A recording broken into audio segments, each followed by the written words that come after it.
What is today? Wednesday, January 29th. All right, everybody, welcome to BO Boys for Wednesday, January 29th. It's a raw feed. We're doing it live. I'm Clayton. Yeah, I'm Pat. Clayton, I was thinking that for this weekend preview episode, we needed a companion. You know, me and you, every once in a while, it can't just be the two of us. We need a companion. And I want someone who's got a real, a man who's got a real dog in him for the box office. He just wants to chomp on the box. We needed a companion who's a real dog man. And I went out and I found one. He is the chief senior industry strategist for Parrot Analytics. He is also out there as a freelancer, writing articles on the box office, being quoted in articles. He's available to be quoted. So from Parrot Analytics, here is long in the making, Brandon Katz. Thank you for joining us on the BO Boys. Thank you guys so much for having me. Much appreciated. Appreciated that string of amazing puns you open with. And only now did it click in my head, the double entendre of the BO Boy. So I clearly need some catching up to do. Yeah. So after today, you will be well aware of all the puns, all the reasons for our name. You'll be well versed in it. So before we get into our weekend preview episode, Brandon, just tell the wanna BO boys, wanna BO girls, wanna BO people, what you do at Parrot Analytics, what Parrot Analytics does for the box office. If there's anything that Parrot Analytics could do for our listeners at home, is there a way that they could tonight ring up Parrot Analytics and change their own life? I like that setup. That was a good one right there. So Parrot Analytics uses its proprietary data to help analyze the industry, the entertainment industry. So we have in-depth performance metrics for thousands upon thousands upon thousands of movies, TV shows, individual talents. We're opening up sports demand soon. So what that does is help give us amazing insight into how titles are performing, how specifically they contribute value. It also helps us really effectively measure pre-release demand for TV and movies. And that's really where I think it helps align with box office as well, because you can see, is the marketing campaign for this big movie resonating? And if it's resonating, who is it resonating with? What's the core audience? Where can they still expand? So I'll definitely get into a few pre-release demand metrics for some of the films we'll talk about today. But yeah, Parrot Analytics is a great company. I'm lucky to work for them, and I think they provide a lot of insight into what can be a very nebulous and confusing field. Well, all right. Speaking of confusing, let's just look at Flight Risk that came out this past weekend. What did your analytics tell you about how Mark Wahlberg's bald cap, or actually not bald cap, his shaved head? What analytics do you have on the shaved head and how that affected the box office for Flight Risk? Well, I can't say that the shaved head holds a big place in Parrot Analytics' database. What I can say is that from a pure talent demand standpoint, Mark Wahlberg continues to have really solid, pretty consistent appeal, particularly in the U.S. market. However, Flight Risk, for a compilation of reasons, wasn't necessarily overperforming an average pre-release demand heading into the movie's release, which means it was a bit ho-hum in terms of its digital footprint and how people were engaging and talking about it heading into this release. And I think, that's reflected in the modest, but not terrible, not amazing box office. Okay. So your analytics are saying Mark Wahlberg is not done as a star. On our last episode, Clayton and I, we sort of now have Mark Wahlberg in a sub Jerry Butler level of star. In that January action movie, we're putting Jerry Butler, Statham above Wahlberg. But is your Parrot Analytics telling us else? Okay. I would agree with that. And I'd say that there's different levels of stardom, particularly today in the streaming industry. And Mark Wahlberg has certainly carved out a niche as a consistent performer on Netflix. Now, the quality of those films, we could debate till we're blue in the face. But does a recognizable name like Mark Wahlberg help elevate the awareness of a straight-to-streaming Netflix original title in terms of general audience perception? Yes, it helps. Okay. So there you go, Clayton. So Mark Wahlberg is not done, but we basically are in line with Parrot Analytics and their analysis. We're all on the same page. We were just winging it, and would I build a theatrical franchise around Mark Wahlberg? I think that involves a deeper conversation these days. Okay. Do you have analytics that would tell us whether Mark Wahlberg should pivot to what we on the BO Boys call church bus movies? Is it although he did have Father Stew and that didn't work. So is there anything your analytics tell you specifically about what people want out of Mark Wahlberg? The bald head wasn't it. Is there something in his analytics where they're like, we want Mark Wahlberg to do this? Well, I don't know if there's anything that specifically lays out, hey, Mark Wahlberg should do X, Y, Z. What we do know, both from box office track record and from Parrot Analytics demand metrics for individual titles, is that faith-based films, particularly those made on cost-effective budgets, tend to have pretty solid ROIs. I think Angel Studios, which released Sound of Freedom last year, has really kind of set that as a priority of their film. And we've seen, I believe it was Amazon who announced last year that they were striking a deal with some production company for more faith-based films. So there is obviously a pretty consistent, reliable audience there, but you can't go out and make $100 million movie only for the religious community. I think you have to have tight budget control, but clearly there is consistency there. Similar to when films are specifically made for older demographics, like The Best Exotic Marigold Hotel or many of Clint Eastwood's movies over the last 10, 15 years. They tend to overperform because there's often a lack of product designed specifically for those target audiences in the market. Mm-hmm. Now we on this show refer to faith-based films as church bus films. Do you think that's something that, the Parrot Analytics will start to take up and use in their vernacular? I mean, you can use that if you would like. Use it. Yeah. I appreciate Throw it in a spreadsheet.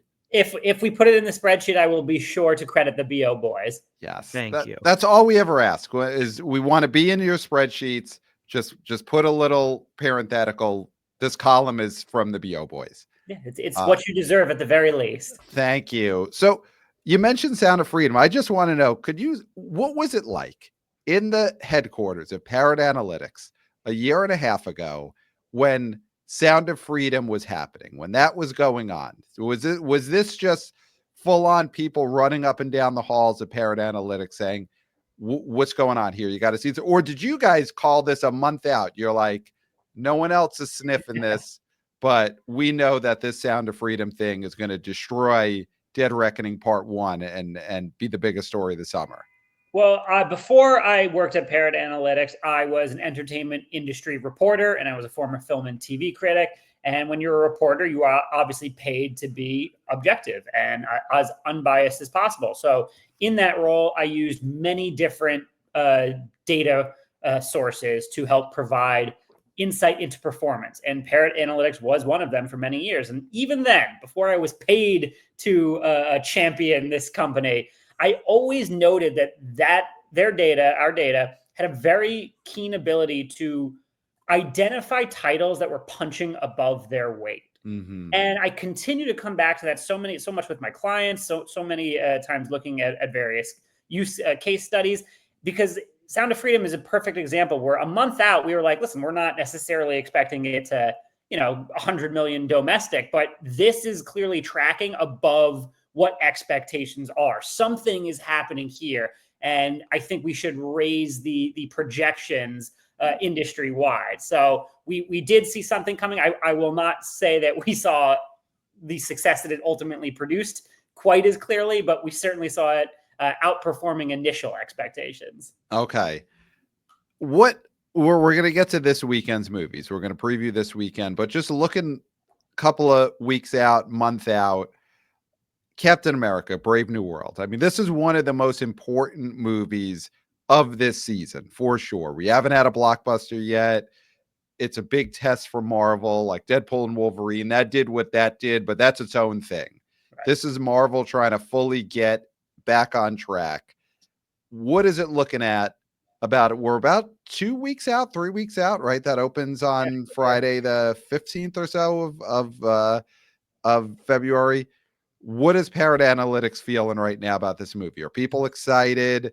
Are the pre-sale? I don't know if you have pre-sale data that's coming in yet. How is it looking? Yeah, compared to a Captain Marvel type disaster or So in terms of unreleased films for 2025, so films that will get released over the next 11 months, Brave New World is among the leaders in pre-release audience demand. So Wow. that is definitely a nice feather in its cap. If we look at box office statistics like from Box Office Theory and other tracking services, tracking looks like it's going to be between 81 and 98 million.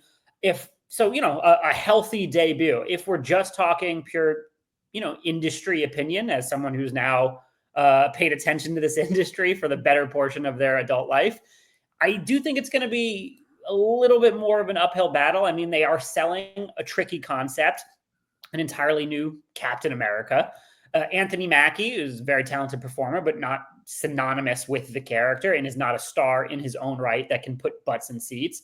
And you're also counting on general audiences being aware of the events of the Falcon and the Winter Soldier. My 70-something-year-old dad digs a superhero movie from every now and then, and he's always loved Captain America since he was a comic book collecting kid, but he's not subscribed to Disney Plus. He didn't watch that show. He's got no idea what's going on. So he's going to have no clue why there's a different guy playing Captain America. And you have to remember that, the film Twitter bubble is the minority. Most people aren't watching every second of every Marvel project that comes up to stay up to date with all the interlocking storylines. So I think the movie will do solidly, but I do think it's going to be a tough sell and will be very telling for Marvel's future.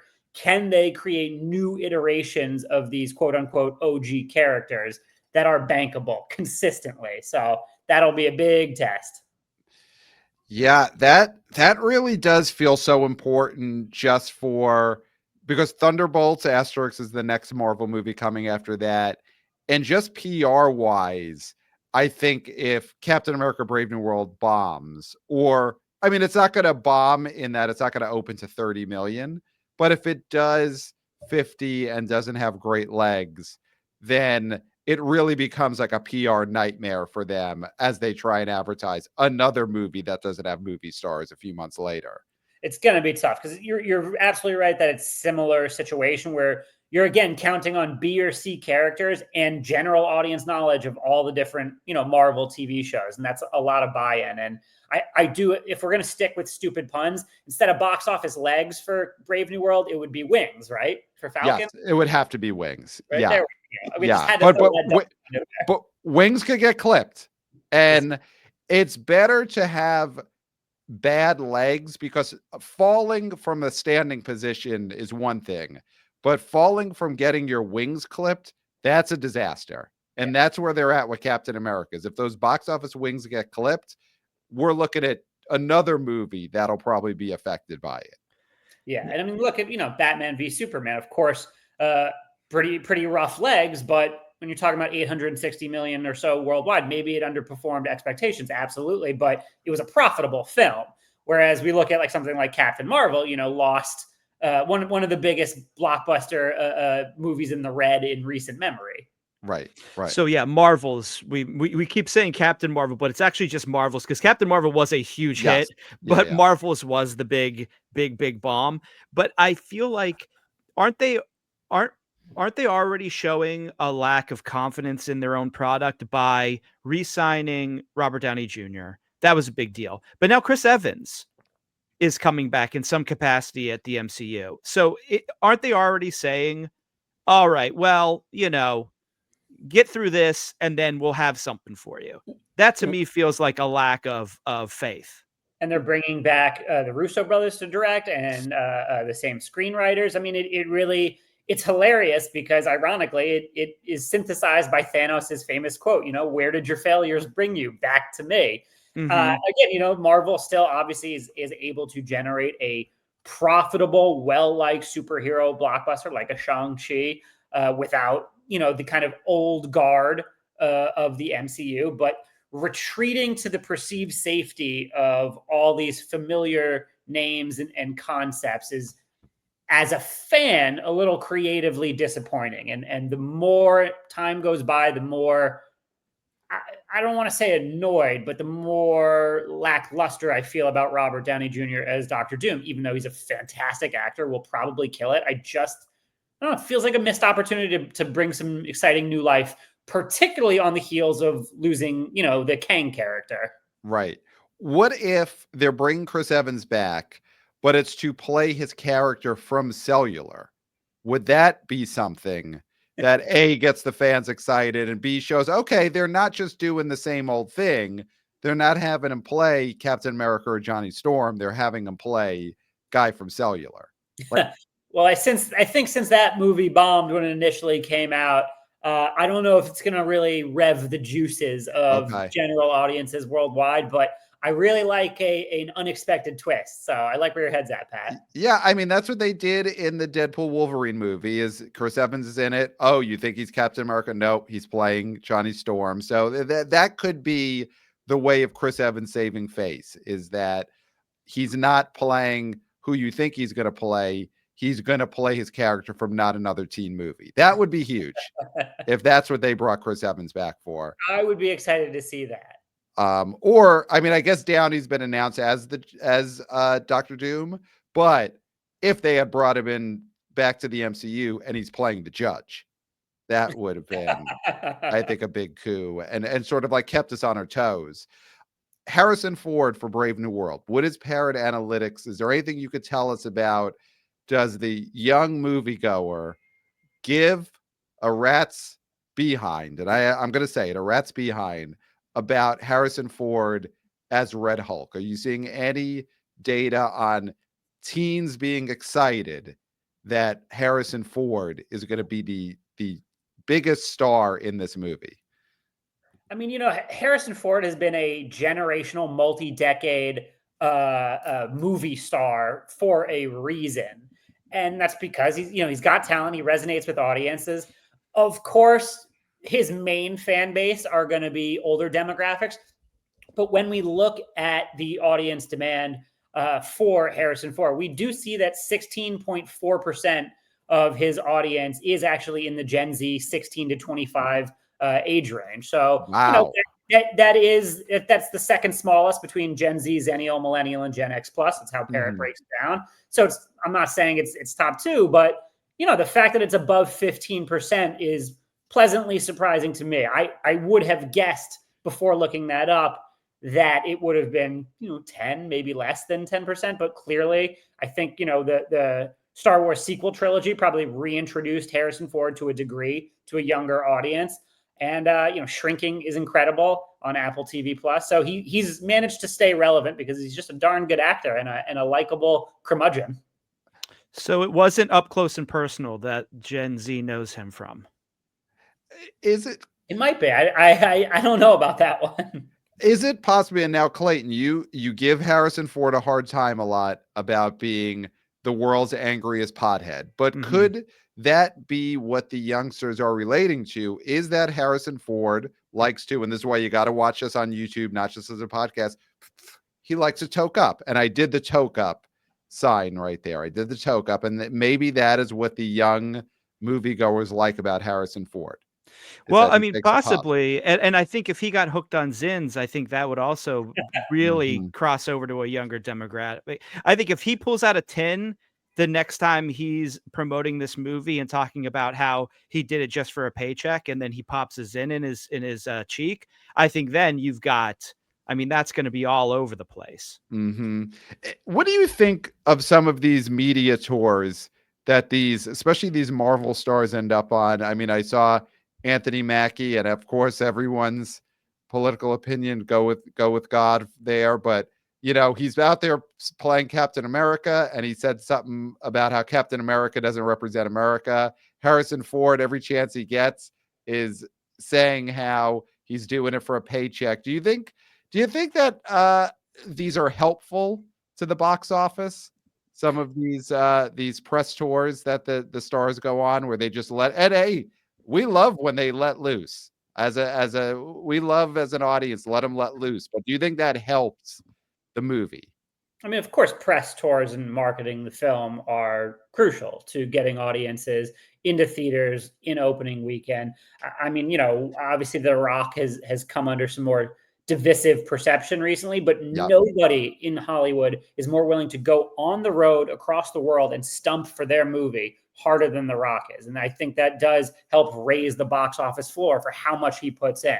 But if you're talking about these like micro controversies that I put in extremely sarcastic air quotes, general audiences don't care about what this actor said about, oh, Captain America this, or, or when like Oscar campaigns get befuddled by like, oh, the brutalist used AI. Your average every-going movie lover, movie fan is not paying attention to these, Joe Schmo on Wall Street and Jane Doe, who's working in public relations, aren't checking film Twitter to keep up with the conversation. So I think Timothée Chalamet's press tour for A Complete Unknown is a good example of how you can penetrate the mainstream and help raise awareness in positive ways. But for the most part, a lot of these problems that we debate on film Twitter are not even remotely in the consciousness of your average ticket buyer.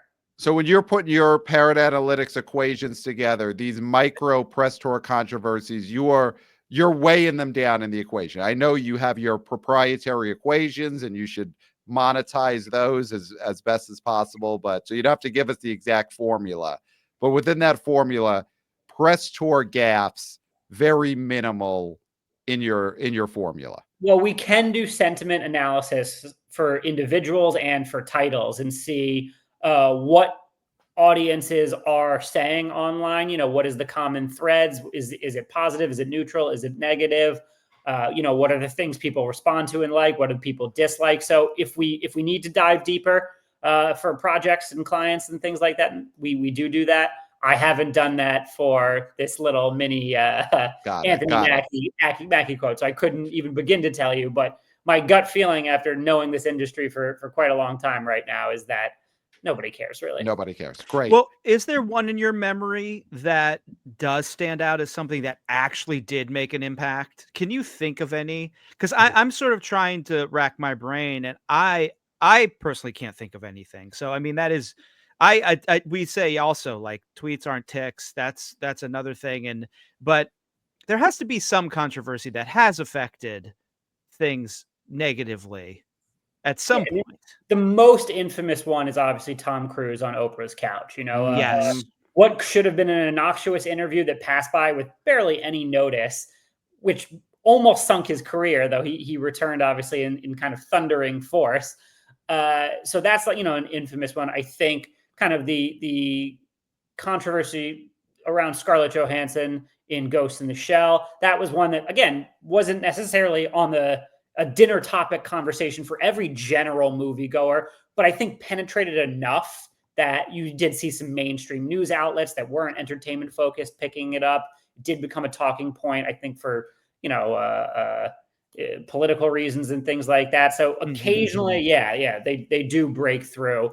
But I think most of these actors and actresses are so well media trained and so hyper aware of the social media era scrutiny that is on them constantly that they're more or less well behaved. Right. Yeah, Unless, of course, you're Harrison Ford and you're high out of your mind and he's had a storied enough career that he deserves it. He should go out there totally blitzed. And I'll give him credit. I mean, obviously it didn't help the movie at the box office, but his viral moments with Ryan Gosling on the press trail for Blade Runner 2049 were certainly delightful tidbits for a lot of folks.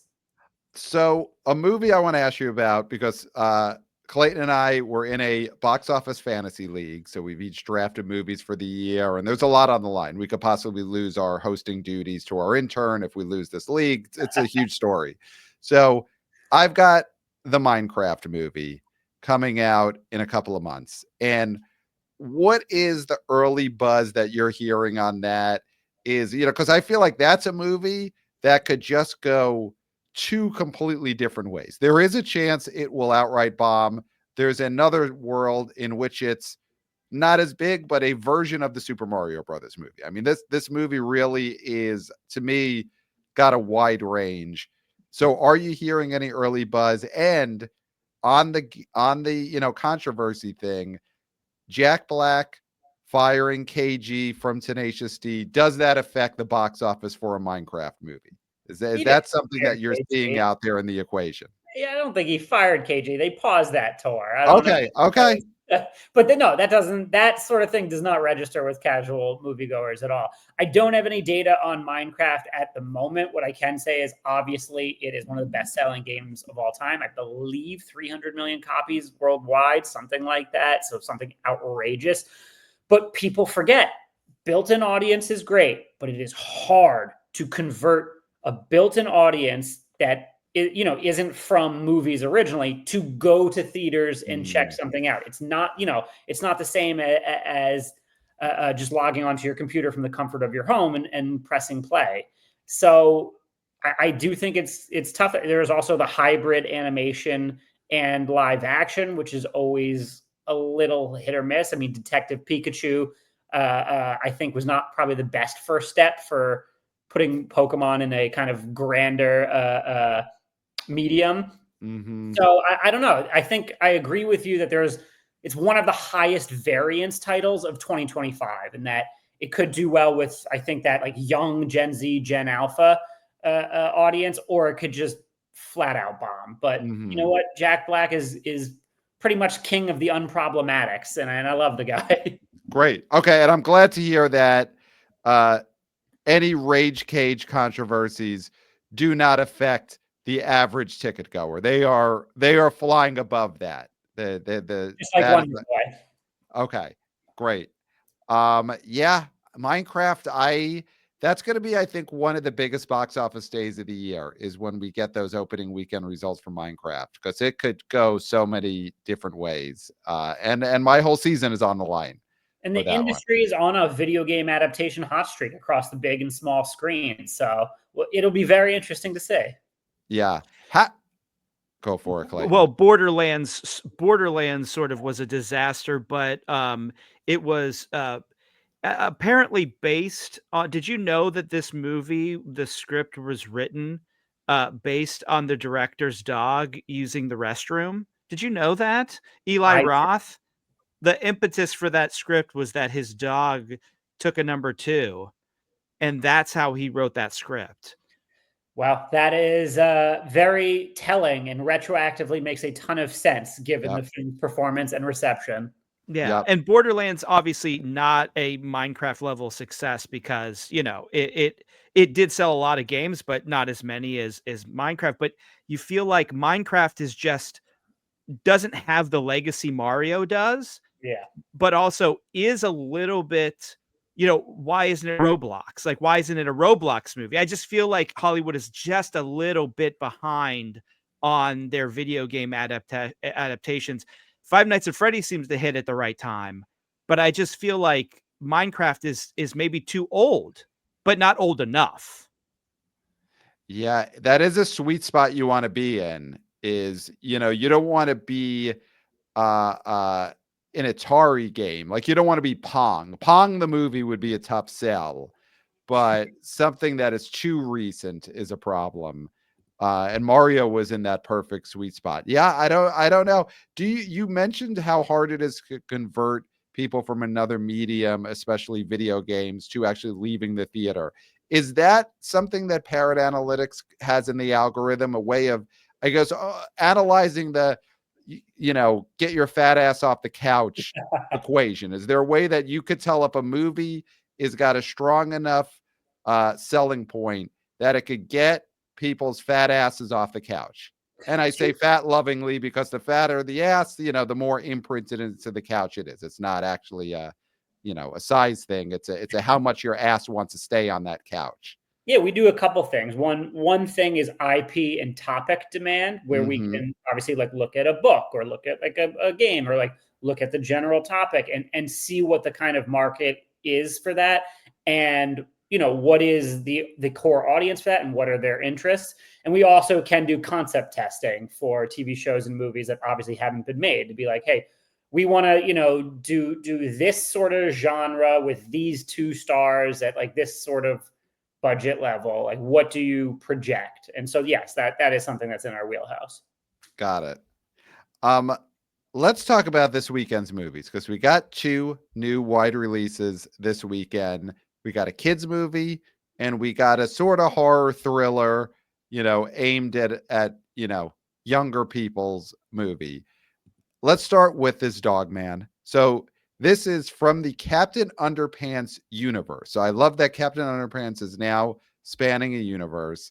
Captain Underpants did pretty well back in 2017, opened to 23 million, got itself to 73 million. So not a blockbuster, sort of like in that right under the Bad Guys level, like solid hit, but didn't break out to be, $150 million level movie. Do we think Dog Man is able to build off of the Captain Underpants movie existing, build on that audience, build on the fact that it is a dog and kids love dogs, but it is also a man, so it is still familiar to kids? Are we feeling like this is a potential breakout? This is potentially much bigger than Captain Underpants, or it's in that similar level?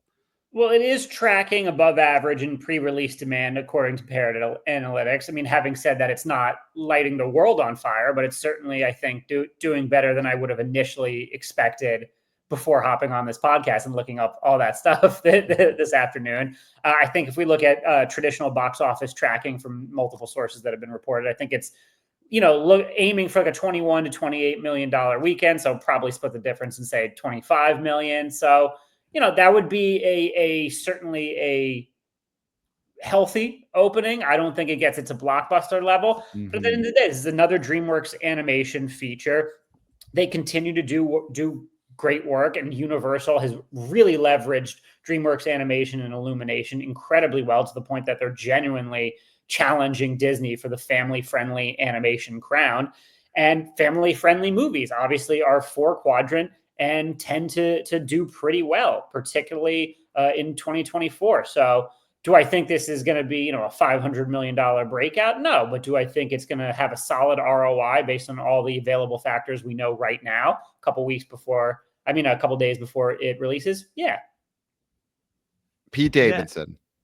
Well, go for it, Clay. We'll get to Pete Davidson because he's going to need a whole No, section. You said the name. Nothing I can say is going to Pete Davidson. Yeah, you got to just go with that train of thought. All right, Pete Davidson. Does he mean anything for this movie? Is he playing the titular Dog Man?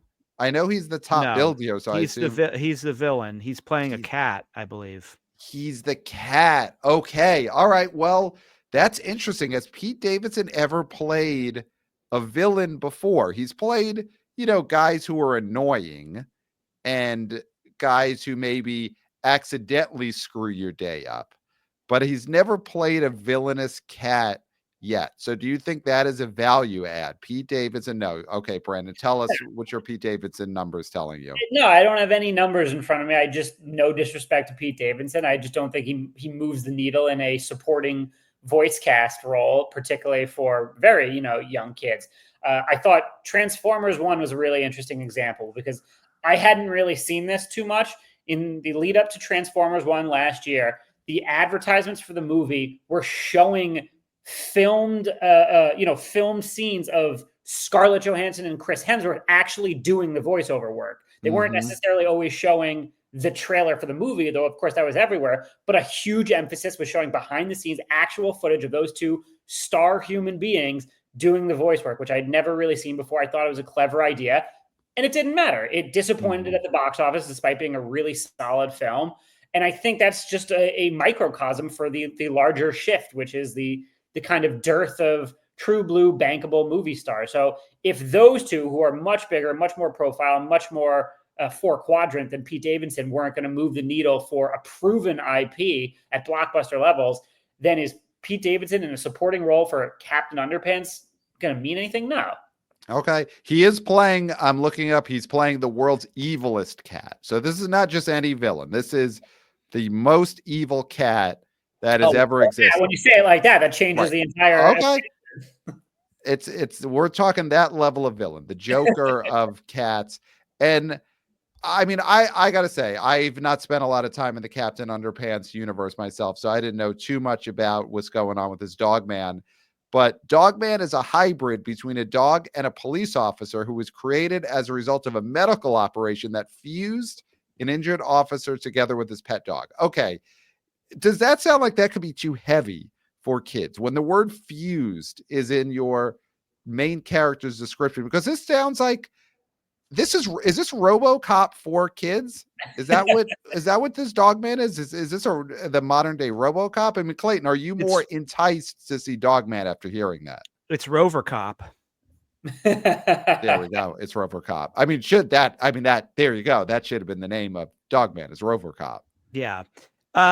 Yeah, I do. I mean, I read that as well. And I think that, yeah, it feels heavy. It depends on whether you actually see the surgery. I mean, is this a substance type body horror situation? Right. I don't know. It doesn't feel like it from any trailer that I've seen, but I mean, this is a movie that I would have to see to know, and I don't have any plans of seeing, so I will never know. There's something in the idea of The Fly meets Lassie. I think we just have a script idea right here. Yes. And does it end with him? It's like, does it end like Old Yeller? Is he just saying, kill me, kill me? Yeah. Yes. I mean, there's so many dogs out there that I'm sure there's an actor dog who would love that part. I mean, I guess now we're sort of recasting this being a live action film with real dogs being fused with flies, which I don't think Dogman is that. I mean, there is fusing, clearly. The Wikipedia description of this movie uses the word fusing in there. I hope the surgery's in the movie. My hope is that the marketing materials are hiding the surgery scenes in Dogman. Because that's the type of thing that I think shows up in the second weekend. If word gets out that there is a gruesome animated surgery in Dogman, I think you get a different type of audience that comes the second weekend. Yeah, I mean, I think it'd be hard to shift demographics mid-release for a film. Yeah. In your experience, Brendan, has that ever happened where a movie just completely shifted graphics without anybody's forewarning? It was just like all of a sudden, all these people are going to see this movie instead of who it was aimed for. I feel like that's a rarity, if ever. That's a good question. I don't know if I have a great answer. I think the first thing that comes to mind is the Gentle Minions trend, where a lot of teenage boys were dressing up in suits and going to see Minions, which that was when I really knew that I was like, oh, I've reached an age where I don't get it anymore, which I was not disappointed to realize. That is such a great that is like a great example. Yeah. Are you seeing anything in Parrot Analytics analyzing the social media leading into Dogman? Are there going to be any teenage trends for opening weekend of Dogman? Are teenagers bringing dogs to let them run loose in the movie theaters? Any kids teenagers who are going to go in dog suits? Guys, are they stitching their dogs to their backs? I mean, right. Is this going to be some sort of pardon my French, I know this word isn't used very often anymore, but a freak show? I mean, that would definitely be a freak show. Yeah. Are you seeing anything leading towards that? Will there be any teenage freak show, dog fusion costumes opening weekend of Dogman? I can't say for certainty, but for the sake of a slow 2025 opening box office, I certainly hope there's a bit of shock and awe. Yes. I mean, we do need this. That is the thing. Looking at January, the holdovers from the end of December did fine. Mufasa's trucking along, and we've had some okay openings, but we haven't had a big hit in January. There's been no Megan, not even been a Mean Girls, the Secret Musical level January hit yet. No Beekeeper, I would say. So we do need this. We need the teenagers to get on TikTok and say we're fusing dogs to the back of our shirts and we're going to see Dogman opening weekend. We need something to get this over 30 million. Get out there and just do that grassroots thing that you guys do. Come on now, teenagers. Yeah, come on, teenagers. Just come on, youths. Yeah. We're putting a message out to the youths. Get on TikTok and come up with some kind of dog fusion based stunt show that you're all going to do and film yourselves doing it at the theater this weekend. And I know this movie is meant for 5 to 7 year olds to come out, and they're going to be horrified by whatever these teenagers do with these dogs and these dog costumes, but it doesn't matter. That we need this box office. We need this to be a big opening weekend. So the kids will have to deal with it. Everybody's got to learn sometime. Everyone's got to learn sometime. Exactly. Yeah, and I don't think I think you're right. There's no one in this cast who means anything to the box office.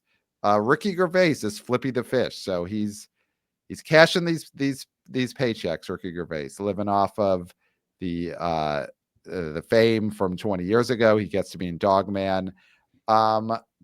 Is there anything that you're hearing on the merch front from Dogman? Will there be? I'm assuming there will be some branded popcorn buckets or doggy bowls. I mean, here's the thing. I would hope you could go to a Regal or an AMC this weekend and get a doggy bowl full of popcorn. They got to be doing that. The possibilities are endless. I don't have any insight into whether or not that's true, but come on, maybe get some Hot Topic dog collars out there. Like, let's get creative. Yes. Sell dog biscuits to kids this weekend. Why not? Why not? They'll be fine. They'll be fine. Just put a Dogman face on a bag of dog biscuits and sell them to kids at AMC's this weekend. And they'll be fine and they'll live through it. And you just charge $18 for that bag of dog biscuits. And then in really fine print, say for dogs, but don't specify, like as long as you have it on the bag somewhere. But it's in the finest print that even a kid with 20/20 vision would not be able to see.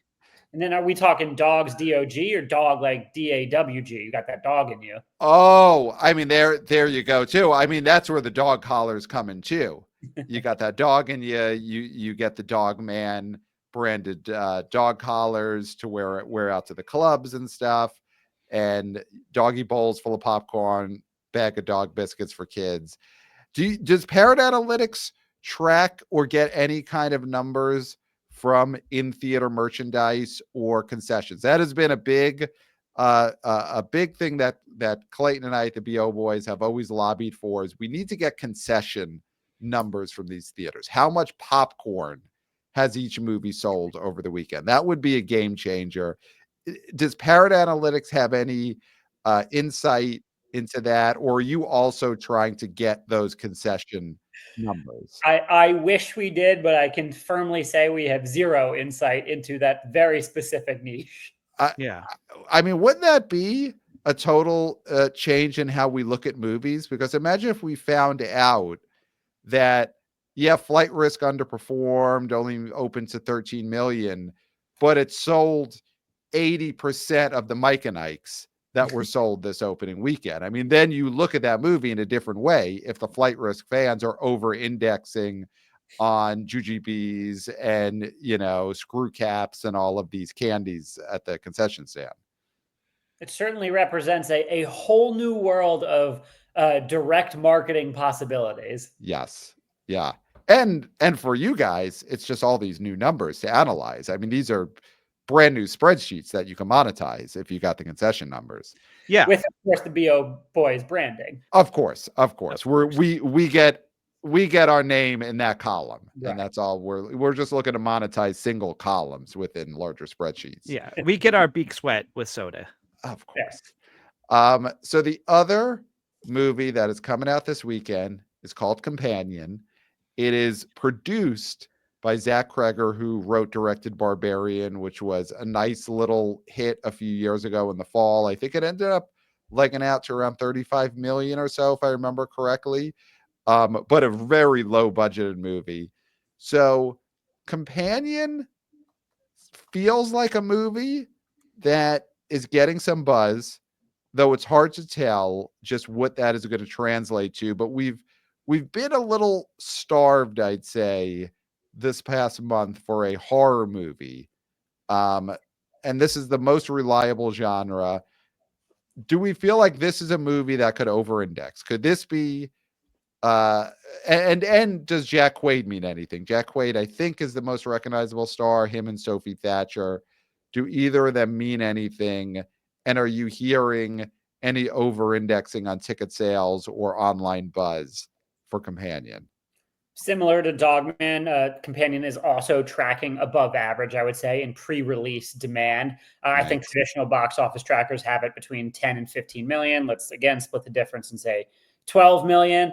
It is a sci-fi horror, and obviously we know that horror historically has some of the best bang for buck return on investment in Hollywood. I think in many ways it's Hollywood's most consistently bankable genre. But we also saw in 2024, from a supply standpoint, that horror was oversaturated in the theatrical marketplace, which resulted in more inconsistent performances. I agree with you that the first 4 or so weeks of the year, we haven't necessarily been given a full-fledged theatrical horror film to sink our teeth into. But is there a carryover of, I don't know, fatigue from 2024? That'll be the big question to see answered. Yeah, I mean, Jack Quaid, I think he has his fan base among, younger viewers, Scream movies and The Boys, and he voices a character on the main character on Star Trek Lower Decks, and he's also the voice of Superman. But again, is he a butts in seats kind of name? No. Clayton, we both saw Barbarian together in theaters. Famously, we had gone to the movie theater to see a Fathom event screening of Clerks 3. The theater then had to cancel the showing because the thumb drive they were sent had a corrupted file, so they could not show Clerks 3. And so instead, we thought on our feet. We got tickets to a screening of Barbarian that was happening in a few minutes. Worked out great. We loved Barbarian, one of our favorite movies of that year. Can I just jump in and interject for 1 second? How, up until what point of Barbarian did you still think Bill Skarsgård was going to do something villainous? Because I mean, right up until then, I was like, there's something off about this guy because it's Bill Skarsgård. I still think that character is going to pull some shit. I've seen the movie a few times, and I still don't buy that he's not going to turn out to be an asshole. So I would say not yet is basically where I'm at. Fair answer. People love that movie. That movie did well. Do you feel like there's an awareness of the connection between those movies? Do you think that is carrying over at all with Companion? Does From the Producer of Barbarian mean anything, or this is fully standing alone in the public? Yeah, it doesn't mean anything. And if it did, then I think Alita, Battle Angel, produced by James Cameron, would have done significantly better if general audiences actually cared about any sort of connection there. I think the industry, when we're talking about this very insular community that we're in of people paying attention, certainly is like, if this does well, that's another feather in Zach Cregger's cap. And this is a guy on the come up right now, particularly after Barbarian. So I think people like us care and want to see what this does or doesn't do for his track record. But no, your average ticket buyer isn't going like, oh, wow, Zach Cregger.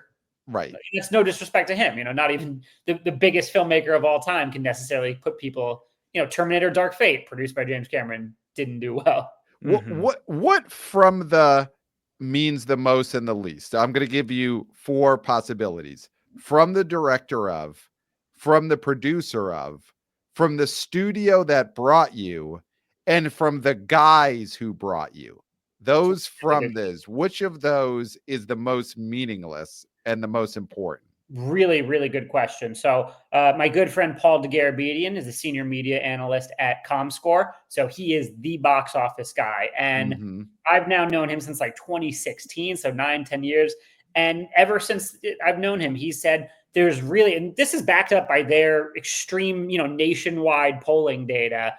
There's really only, between 3 and 5 filmmakers at a time that audiences are saying, I showed up because it's from them. It's Nolan, it's Tarantino, it's Jordan Peele, and not so much lately, but historically, like it's Spielberg and maybe one other. Right. We're seeing Greta Gerwig kind of climb, start to approach that level. But very few directors are like, oh, I'm the universe unto myself. I am the reason you're coming up. So that is important, but only at the most upper echelons. Studio, people don't care. Every studio is hits or misses. And, your average person isn't like, well, they made Titanic, but they also made like a flop that year too. No one's thinking that other than crazy obsessives like us. Producer doesn't matter, but from the guys that brought you, you saw Judd Apatow's epic run in the 2000s, and I think that mattered. I think that was something that was like, wow, this brand that he's built in this kind of a new age rat pack to a degree, that had some cachet with general audiences. And as we saw too, it was kind of the last gasp of comedy as a viable theatrical bankable genre. So I think they squeezed the last bit of juice out of that pretty well. So then Companion should have been promoted as from the guys that brought you Barbarian. We've established that from the guys that is the most important phrase in movie marketing. I think only if they're really directly involved as like filmmakers and stars. I think it's hard to pull that with producers, but it's easier said than done. But I do think that and director at the highest levels are pretty. It's the beauty of saying the guys that brought you. You're not going to dig into it. You're just like, okay, these are the guys, and then you don't tell them what they actually did. So, big. You mentioned Greta Gerwig there as one of the directors who might be have some meaning in terms of general audiences wanting to go see a director's next movie. I'll bring it up because you wrote an article recently about the whole Netflix, IMAX, Narnia, Greta Gerwig wanting her movie in theaters and getting Netflix pushing them towards the deal where her Narnia movie is going to get an IMAX run at least 2 weeks, possibly a month. We'll see next Thanksgiving. What is your take on that in terms of, will this become a more common occurrence for Netflix movies, or did they just do this in this one case because they didn't want to be shamed by a really popular filmmaker? Like, is this something we could expect where a couple of times a year Netflix is actually going to give something some kind of theatrical release? This is the multi-million-dollar question at the moment that obviously Netflix is figuring out, and the whole industry is waiting with bated breath to see, particularly given the diminished state of theatrical moviegoing at the moment. So in this instance, they conceded to Greta Gerwig, who is red hot coming off the success of Barbie, obviously. And they are still streaming first. They are always going to be streaming first, very understandably. And they don't want to make a pivot and fully embrace theaters. Having said that, number one, we've seen Netflix take hard stances only to reverse course when the market demanded development. We've seen it with advertising. We've seen it with, binged batched releases. We've seen it with sports. So if the market calls for it, maybe Netflix readjusts its priorities just a bit. But again, they're always going to be streaming first. But, you give this deal to Greta Gerwig, who's to say the next filmmaker with leverage doesn't also demand the same treatment? And can they afford to say no? So it does put a crack in the door. Now, is Netflix going to suddenly release their entire slates in theaters? No. Should they? Absolutely not. It's incredibly expensive, incredibly difficult, and incredibly high risk, high reward, low risk, very, very serious consequences for, releasing films theatrically.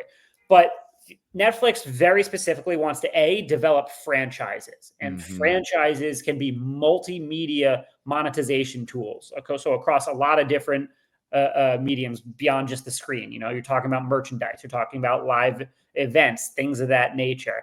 They really want to have franchises that have a built-in high floor of returning audiences, and B, they really want to challenge Disney, as Reed Hastings and Ted Sarandos said a few years ago, in family animation. And their original films have not remotely done that. Leo is probably their best performing original film, and even that's still on the lighter end when compared to like the DreamWorks Animation and Illumination films that they get from Universal and how they perform on the service. So putting a couple movies in theaters, maybe 3, 4, 5 a year that are really strategic bets, big blockbuster epics like A Chronicles of Narnia and strategic family-friendly animated films would help them, if they're good, leave a more significant cultural footprint and help them establish multimedia franchise value that, again, careens off in a million other directions that they can monetize long term. Now,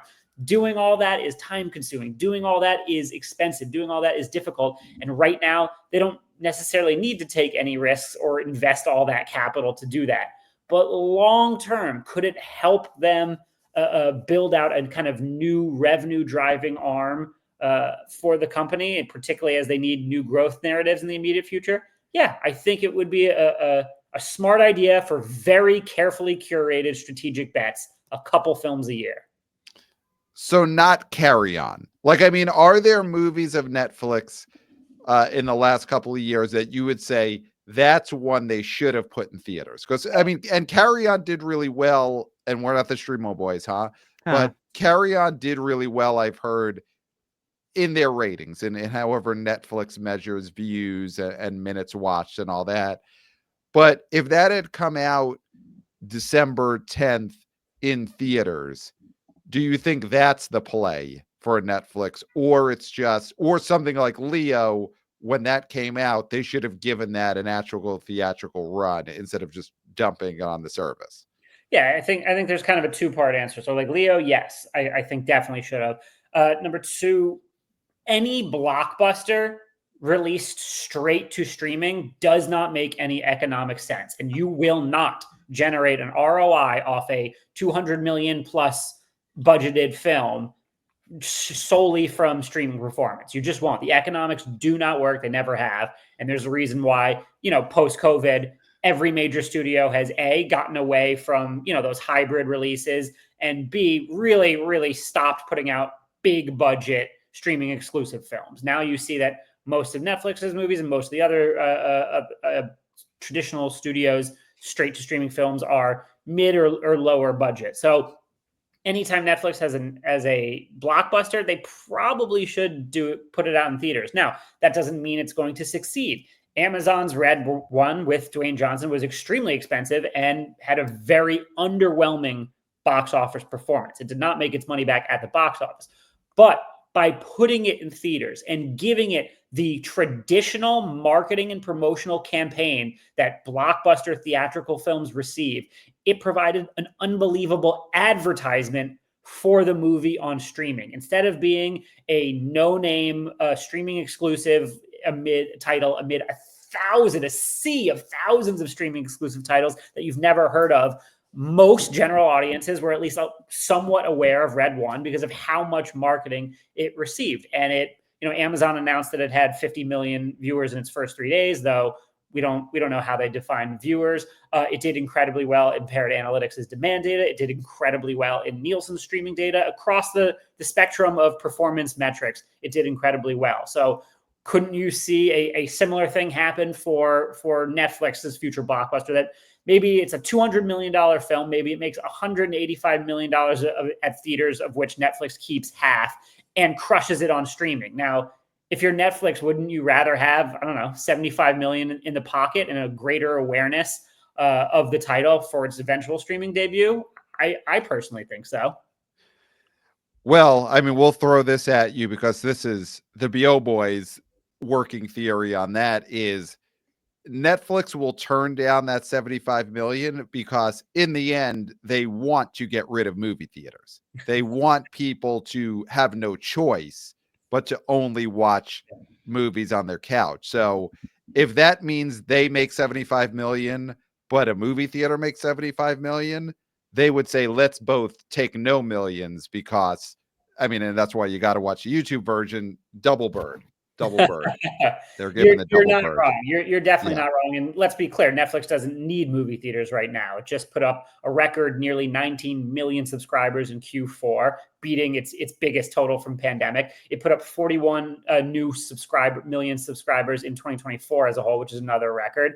So their stock rose, I think, 84%, which is their biggest annual increase since 2015. So right now they don't need theaters, but they're also no longer reporting subscriber numbers as of this quarter and into the future, because that suggests that they know, with their password sharing crackdown slowing down and everything, that subscriber growth is going to decelerate in the near future, if not right away. So they will be in need of future growth narratives to sell to investors, to sell to Wall Street, to sell to the public. And video games are still way too early to really make a difference. Their ad tier is growing, but it's still so small that even they said in Q3 that it's not going to have a material impact on revenue in 2025. So eventually they need some sort of yarn to spin that shows like, hey, look at all the interesting, compelling, engaging things we're doing that makes money and creates value for us. And so, yeah, a couple strategic theatrical bets a year that also contribute to streaming performance. That makes sense to me from that perspective. But overall, you're right. If they had the choice between being successful with a few dart throws at theaters or destroying theaters, they're going to go with the latter every time. Mm-hmm. Yep. Yep. What do you think they're actually going to do to promote Narnia? And that's not Thanksgiving 2025. That's Thanksgiving 2026. Do you think they will actually do what a real studio does, put billboards in cities, buy commercials during the NFL, have, activations in towns and on subways where characters from the movie are running around subway cars screaming at people and raising awareness for the movie? Like, will they do a big traditional studio promotion for Narnia in theaters, or will it just be something that, they put out in the trades and then let it sort of like do its own thing?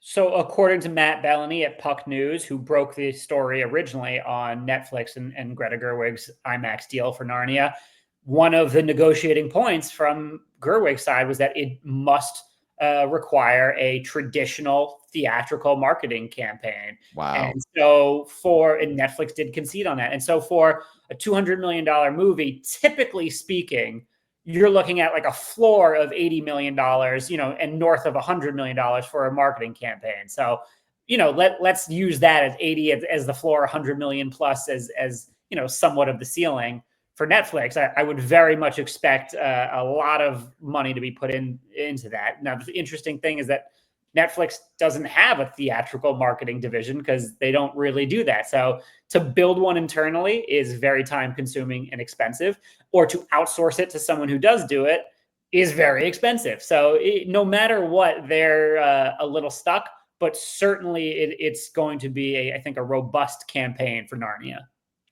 It feels to me like it's setting up to be when somebody has a big report due and they wait till the very last minute and throw it together.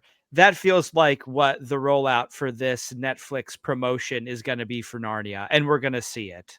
I don't know. I think Netflix very much realizes that being in the Greta Gerwig business right now is important. I think they realize that there's a lot of scrutiny right now on them. Love or hate Netflix, you can't argue that they have out-executed the competition at every single turn over the last 15 years and silenced every analyst doubter that they had. So I've reached a point where even though I don't agree with everything Netflix does, I certainly don't bet against them. Could they, because they probably don't want to work with a Paramount or a Warner Brothers or Universal, try and leverage their marketing department. So could they go to a smaller studio that does well with, targeted marketing campaigns, like team up with an A24, and A24 will make okay, that would be interesting. Wow. To have Netflix say, what you did for Megalopolis, do that for our Chronicles of Narnia, Greta Gerwig, $200 million blockbuster. I would love to see it. You did for Bagman. We want what you did for Bagman. Yeah, but don't forget Lionsgate's also responsible for John Wick and The Hunger Games and Twilight. Yes. So Lionsgate is a mini major studio, and that's why I think, to your point, Pat, it's not working with like the direct competition in terms of the biggies like a Disney or a Paramount or Warner Brothers Discovery. They're small enough where perhaps there'd be less friction between the two. And I do believe they have some sort of output deal, but I can't remember. I think they work with, to license some Lionsgate's films. That would be great. I would love to see Netflix and Lionsgate team up and to see Greta Gerwig's response to that, because they're like, guess what? we're going to have this, we're going 100 million on the marketing plan for the theatrical release. And she's like, I love it. This is going to be fantastic. Dream come true. And it's the guy who did Bagman's marketing campaign. That's who's doing it. And then just, you got to get that on film. You got to get her reaction. I think that's a huge YouTube video that they put out, is Greta Gerwig's reaction to hearing that Lionsgate will be running the theatrical marketing campaign for her film. I think that is a huge video right there. So they got her face becomes a meme. That moment when, yes, that moment when you learn that the flight risk marketing team is handling your $200 million theatrical release. I love that. So, guys, let's get into our final predictions for this upcoming weekend. I think it's time to give the people our top 5 predictions. So, Brandon, every weekend preview episode, we each do a predict the top 5 for the upcoming weekend and give our numerical prediction for how much the new movies are going to make. So you don't have to predict how much Moana is, Mufasa is going to make, but we want to get some numbers on your predictions for Dogman and Companion. So as the guest, you get to pick. Would you like to go first, second, or third with your top 5 predictions? I guess I'll go first, but I don't even know what the top 5 would be. I'll just do some boring predictions, and kind of like what I said before. I'll split the difference and go 25 million for Dogman and 12 million for Companion. Great. What do you think Flight Risk's drop is going to be? It made 11.5 last weekend. How much altitude does it lose? Yeah. I think we're probably looking around 60%. Wow. Okay. So, but still not a Morbius drop predicted for. God. Few things are a Morbius drop. All right. And so not Clayton, a Joker Folia Doo-Doo, which has become the biggest one, the one in the 80s. Yeah, that was incredible in all the wrong ways for Warner Brothers. Yes. How far in advance of Folia Doo-Doo did Parrot Analytics see, oh my God, this is going to be trouble? Like the week before, were the hallways of Parrot just saying this clown is dead, this is going to be a shit show, or were even you surprised? I think the whole industry really knew when they made the head-scratching decision to lift the review embargo, in Venice, so it was like 6-8 weeks or something before the release, and the reviews were abysmal. And I mean, just what were they thinking? You have to know what kind of product you have on your hand, and you have to be able to window that, appropriately with review embargoes. And B, it is a follow-up to one of the more esoteric entries in the superhero genre ever, and it's like a pseudo musical. How could they have ever thought that was going to benefit the box office prospects of Joker 2? I mean, it seems like a common sense mistake, an unforced error. So, Clayton, do you want to go next or do you want to go last with your top 5? I'll go next. All right, go for it. I'm high on Dogman. So I'm going to go ahead and say 30 for Dogman. Wow. I just think that these kids are sick of Mufasa. They've seen Sonic already. They've seen Moana 2. The rats need their cheese. And I think this Dogman, I think they're going to want to see this fused man and dog. I just think they're sick like that. So I'm going to say 30. Number 2, I'm going to say, I think Companion takes it, but I'm going to say it does around 12. I think, you know what I'm going to say here? Okay. Number 3 stays put, and it's one of them days. I think one of them days is going to have a really, really small drop, good word of mouth. Then I think it's Flight Risk, and then I think we're looking at Mufasa. Great. I'm going Dogman number 1. I'm going to go even higher than you, 33 million. Ooh. I think this is going to go nuts, and I do think after this episode drops, it will then motivate the teens to come up with some kind of TikTok trend that they're going to do at the theater this weekend. That'll lead to box office. I think this movie is going to over-index. Companion number 2, I'm even a little lower than you, Clayton. I think I'm going to say 10.5 on Companion. I think it will be a movie that does have good legs, but it doesn't feel like there's a ton of awareness or enthusiasm for it yet. But I think once people see it, if the reviews are good, which they seem to be, it'll hold pretty well. So I think a Barbarian-esque run for Companion, but Yeah, it opens at Barbarian 10.5. opened to 10 and Yeah. then made it to 40. Yeah. So that would be a nice thing for Companion to, be a companion to. I think 4x domestic multiplier. We'd love to see it. it was fantastic. So I think that's number 2. I think I agree. Number 3, One of Them Days. Number 4, Mufasa. And number 5, I guess by default, has to be Flight Risk because there's no way Moana 2 presents Wolfman. So, well, okay, here, you know What about what? Sonic? I was just going to say, I'm going number 5, Sonic. Flight Risk is going to completely fall off the face of the earth this weekend. So it pulls a Wolfman basically, where it just drops out of the top 5 second weekend. Yes. Yeah. So I'm saying Flight Risk finishes out of the top 5. So that's Okay. those are my predictions here. Do you think Dogman puts up like Wild Robot numbers worldwide? 325. That's probably tough because Wild Robot just got such great reviews and Dogman just. But here's the thing: the whole fusion surgery aspect could really play well in Europe. Like, if this is as brutal as we think it's going to be, then I think people in France are going to go bananas for seeing this animated dog fused with a cop. Well, Brandon, and you chose such an interesting example because we covered this on the show for months and months and months. The Wild Robot run was also bolstered by kids buying tickets to Wild Robot and then going to Terrifier 3. So there's not an equivalent right now for Dogman. There's not a sick, twisted movie that kids can't buy tickets to right now. I don't think Companion has the same attraction that Terrifier 3 had. And so I think that synergy was so strong that if Wild Robot does win Best Animated Feature, it does need to thank Terrifier 3. Mm-hmm. Definitely. And Thank Art it the for its Clown. box office. Yes. Good perspective.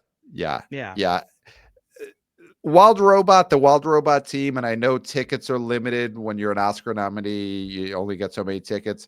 One of those tickets from the Wild Robot crew should go to Art the Clown. He should be in their crew attending the Academy Awards. I mean, there's not a Terrifier 3 to play alongside Dogman the way Terrifier 3 played alongside Wild Robot, but maybe Dogman itself is its own Terrifier 3. That's got to be that could be the case here. Now I have to see this film. I need to see this surgery on screen. I think the real Dogman was the friends we made along the way. Yes, and that we then fused to our back because we enjoyed hanging out with them so much. So big weekend, very excited to see if we finally have some big 2025 hits. We need it. We need a $30 million opener. So I hope this Dogman delivers. So Brandon, where can our wannabe boys, wannabe girls, wannabe people follow your work? Anything that you want to point them towards? A hot story coming up, a big something that you're going to be analyzing over at Parrot. Where should people look for you? Yeah, you can follow me on Twitter at great_Catsby. You can check out Parrot Analytics. I do a lot of freelance work for Observer and TV Rev. So I'm all over the place, and I'm usually posting on it. And you can add me on LinkedIn if you really want. So I definitely market my own stuff. Awesome. So pair up. I mean, add you on LinkedIn. I think that's the way to go. I feel like that's as these social media services start, I'm leaving this or I'm leaving that one. LinkedIn might be the last one standing. That might be the last one that we're all on. And so wannabe VP of Interns Christopher listens to this episode. Maybe it's time to get a BO Boys LinkedIn. That might be what we need that might be where our vertical videos should go next. So, of course, follow us on social media at the BO Boys Pod, on Instagram, on TikTok, maybe on LinkedIn soon. We'll see. We're gonna talk over that at BOHQ. Of course, subscribe to the YouTube channel. You're only getting half the story if you only listen to us on the podcast feed. 5 stars on Apple Podcasts. We've been getting a new wave of great 5-star reviews. We love to see that. We'll be reading them on the next episode. So 5-star reviews, write a little something, love the show, blah, blah, blah, something like that on Apple Team Podcasts. Clayton, Team Pat. We right? do want you to self-identify as which of you the host is your favorite, and who knows, that might lead to someone getting booted off the show down the line. It's all very exciting. Listen, Team Brendan, if you like this, listen, I mean, that is a possibility too. Yes. I think we're all team movies, though. We're all team movies, but do hashtag team movies, but then hashtag team one of our names, because we really need to know. Of course, the Substack is back, so subscribe to the BO Boys Substack. New articles all the time on that. And next episode we will have the results for Dogman and Companion. Very exciting. And Clayton, I think that is it. I got nothing left. I finished. Pat, you've said it all. Yes, there's nothing left to be said. Nope, I'm out of here. Except for until next time. We'll smell you at the box office. Nailed it.